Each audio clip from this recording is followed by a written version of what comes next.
મોરબીમાં પ્રજાના પરસેવાની કમાણીની 400 થેલી સિમેન્ટ જામી જવાના પ્રકરણમાં મહાનગરપાલિકાના મ્યુનિસિપલ કમિશનર દ્વારા તપાસના આદેશ અપાયા. 25 ફેબ્રુઆરી સુધીમાં રિપોર્ટ તૈયાર કરાશે.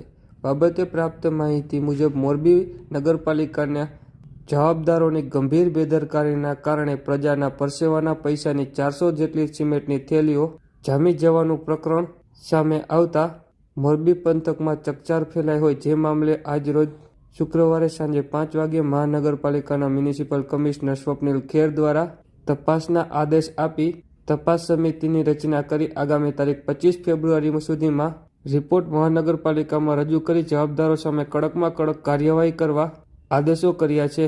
2020-21માં જેટલી પ્રાથમિક માહિતી મારી પાસે છે એ પ્રમાણે આ બેગ્સ ખરીદવામાં આવ્યા હતા અને જે તે વખતે આ જનભાગીદારીના કામો કરવા માટે સિમેન્ટના બેગ્સ ખરીદવામાં આવ્યા હતા.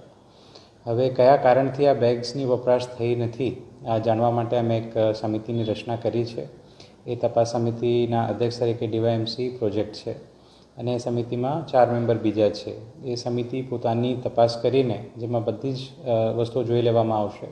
એના સ્ટોક રજિસ્ટરથી લઈને કયા કામ માટે થયું હતું, કોના હુકમથી આ બેગ્સ ખરીદવામાં આવી છે, આ તમામ મુદ્દાઓની તપાસ થશે અને 25/2/2025 સુધીમાં આ જે સમિતિ છે એ રિપોર્ટ અમને સબમિટ કરશે અને કયા કારણથી આવું બનાવ બન્યું છે એ પણ અમને જાણવાનું છે. બિલકુલ, તો જે સમિતિનો રિપોર્ટ આવશે એમાં કોની જવાબદારી છે અને શું કારણ છે એ પણ એમના દ્વારા દર્શાવવામાં આવશે.